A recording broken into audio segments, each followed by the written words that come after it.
पंजाब आज आहे 26 जून 2025. पूर्व विदर्भ पश्चिम विदर्भामध्ये 1 तारखेपर्यंत दररोज भाग बदलत पडणार आहे म्हणून हा अंदाज लक्षात येतो. पण राज्यातल्या सर्व शेतकऱ्याला सांगितलं होतं की म्हणजे आज म्हणजे 26 जून 27 जूनचा हे मात्र पाऊस सर्वदूर राहणार, म्हणजे परभणी जिल्ह्यात राहणार आहे, नांदेड जिल्ह्यात राहणार आहे, हिंगोलीकडे राहणार आहे, वाशिमकडे राहणार आहे, कळमनुरीकडे राहणार आहे, यवतमाळ जिल्ह्यात राहणार आहे, अकोला जिल्ह्यात राहणार आहे, बुलढाणा जिल्ह्यात राहणार आहे, नागपूर, वर्धा, भंडारा, गोंदियामध्ये विदर्भात सगळीकडेच पडणार आहे म्हणून हा अंदाज लक्षात हे 2 दिवस आज उद्या दिवस.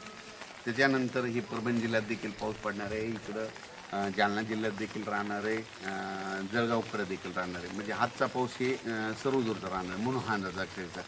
पण राज्यामध्ये म्हणजे 26 जून ते 1 तारखेपर्यंत 1 जुलैपर्यंत राज्यात विदर्भ आणि मराठवाड्यातच जरा जास्त पाऊस पडणार आहे. सांगायचं झालं तर तुम्हाला सांगतो, विदर्भामध्ये 6 5 11 जिल्ह्यात आणि मराठवाड्यात म्हणजे हे दररोज वेगवेगळ्या भागात पाऊस पडणार आहे 1 तारखेपर्यंत. म्हणजे 26, 27, 28, 29, 30 आणि 1 जुलैपर्यंत दररोज वेगवेगळ्या भागात पडणार. दुपारपर्यंत ऊन पडणार, दुपारच्याला लगेच पाऊस येणार म्हणून हे लक्षात येतं. सर्वदूर पडणार नाही हे सगळ्यांनी लक्षात येतं. नसतं काय होतं की सगळ्यांची अपेक्षा आहे की सगळीकडे पाऊस पडेल, सगळीकडे पडणार नाही, भाग बदलत, कोणाला सोडून देईल आणि ज्याला सोडलं तर त्याला सोडून देखील देणार म्हणून हे लक्षात येतं. पण राज्यात सांगायचं झालं तर हे पाऊस म्हणजे आता 26, 27 म्हणजे 26, 27चा पंढरपूरकडे देखील म्हणजे सोलापूर जिल्ह्यात पडणार आहे, पंढरपूरकडे राहणार आहे, नगर जिल्ह्याला देखील पडणार आहे. पण तिकडे आता रिमझिम राहणार, थोडे थेंब येणार आहे, जास्त नाही पडणार.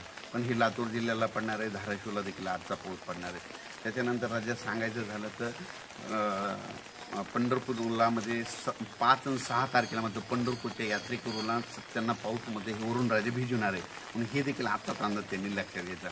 पण आज आणि उद्याचा म्हणजे आज आहे 26 आणि 27चा मग आज हे पाऊस म्हणजे परभणी जिल्ह्यात सगळीकडे पडणार आहे, नांदेडकडे सगळीकडे पडणार आहे, हिंगोलीकडे सगळीकडे पडणार आहे, यवतमाळ जिल्ह्यात सगळीकडे पडणार आहे, हिंगोली वाशिम जिल्ह्यात सगळीकडे पडणार आहे, बुलढाण्याकडे पडणार आहे, अकोल्याकडे पडणार आहे, जालना जिल्ह्यात सगळीकडे पडणार. म्हणजे हे सर्वदूरचा पाऊस आता हे पाऊस सर्वदूर राहणार आहे आणि रिमझिम स्वरूपात राहणार अंदाज आहे. आणि बीड जिल्ह्यात मध्ये असं बारीक थोडे थेंबत येणार आहे, पण पुन्हा स्पीड थोडी वाढणार आहे. पण त्यांना काय होणार, दुपारनंतर एकदा ऊन पडत आणि दुपारनंतरच जोरात पाऊस येणार आहे म्हणून हा अंदाज लक्षात घ्यायचा. त्याच्यानंतर नगर जिल्ह्यात देखील तसंच होणार आहे, म्हणजे दुपारनंतर थोडं ऊन पडणार आहे. म्हणजे नगर जिल्हा, सोलापूर जिल्हा, मग सोलापूरकडं, पंढरपूरकडं मग हे पाऊस पडणार मग हे लक्षात घ्यायचं. अचानक वातावरण बदल झाला तर लगेच दिला जाईल. धन्यवाद.